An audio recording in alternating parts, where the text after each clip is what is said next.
Palworld is at it again. Gamesfray released a statement saying that Nintendo is doomed because the US Patent Office is looking at a patent that they already approved.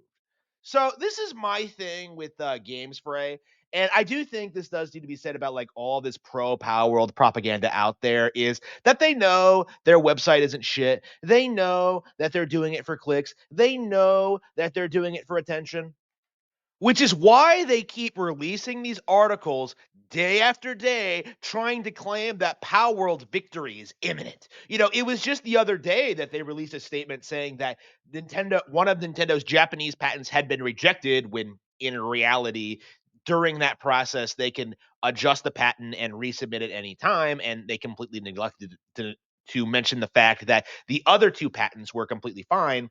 Now they're trying to imply that the patent that was already approved in the US is on the verge of being rejected. Like Donald Trump has ordered his guy to go in and look into this patent and ensure that it's proven to be wrong and that it was only accepted due to nepotism or corruption in the system and not because it was a perfectly normal valid patent.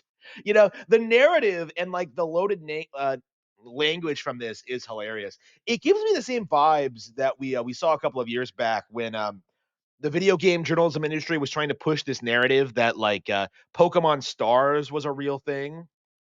The idea being that like a hardcore Generation 7 like Nintendo Switch like re-release of Pokemon Sun and Moon would be made for Nintendo Switch with like updated visuals and like a ton of new content. Instead, we got Ultra Sun and Ultra Moon, and the entire cope became like this idea that like, well, Stars did exist, but it was canceled, and like it just became a giant cope. Like this is the same kind of rhetoric. Like you keep seeing the same thing over and over again that like, well, these patents aren't valid because I say so and because of prior art and because of this and this. And then like you see situations where patents get approved and then they have to bend over backwards and start like making up new excuses. Like, well, they're looking into it again. This is generic, bro. Like, and they just it's kind of remarkable how far we've come since Power World first came out, because I remember when people were trying to tell you that Nintendo was too scared to file a lawsuit at all.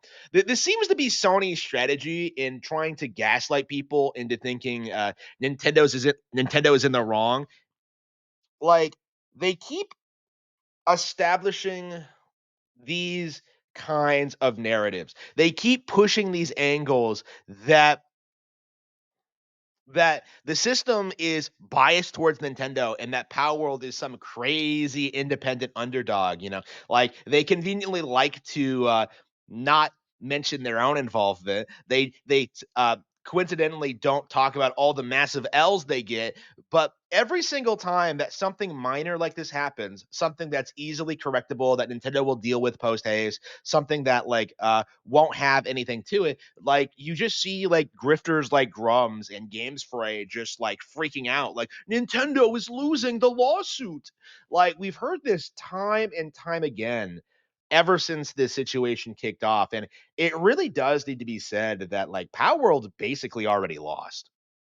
The success of Pokemon Legends EA kind of demonstrates that Nintendo isn't going anywhere, that Pokemon's more popular than ever, that Power World did not have any kind of longevity at all, and yet like the Pokemon hate community is committed to pushing this narrative that this brand is on the way out and that Nintendo can only compete by uh committing legal warfare against companies that aren't able to compete with them.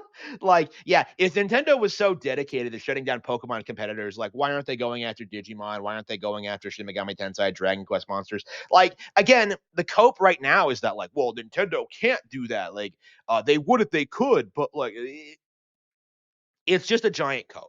Okay, like Power World absolutely did infringe on Nintendo's patents, and this is just a matter of emphasizing that situation. And it really needs to be explained more that we actually know very little about how the courts are proceeding with this notion, because this is a US based patent, and Pocket Pair and Nintendo are Japanese based companies. So in theory, like, the American ruling shouldn't matter at all, because Pocket Pair is a Japanese company.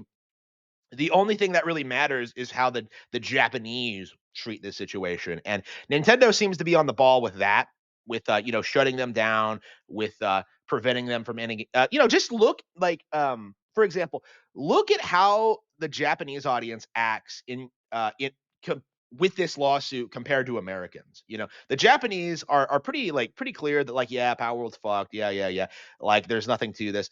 Um it's like exclusively Westerners who are pushing this idea that these patents are, like, irregular or weird, and that they don't serve a function, or that they're backwards, or that they don't work, or that they're, like, immoral somehow. And, like, eh, obviously this isn't how it actually works, because you're not a lawyer, you don't look into the situation, you don't know how Nintendo goes after obvious acts of plagiarism. You're just talking out your ass because you want to see Nintendo fail.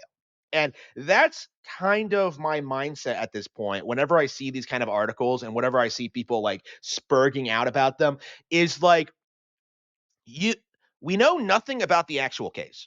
Okay. Every single time we see an article pop up, it's something that's taken completely out of context, something that exaggerates the situation, something that tries to present Power World as winning, when in reality that couldn't be further from the truth.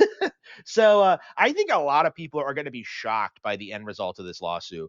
I've maintained that even if Power World wins, they aren't going to be able to succeed, because Power World's the only success they've ever had.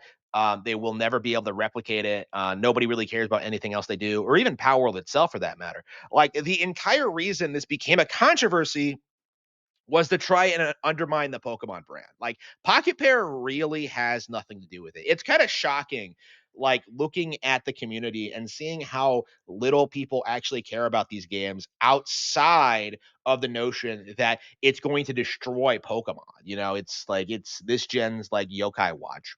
It's that kind of thing, but it's kind of reached a fever pitch.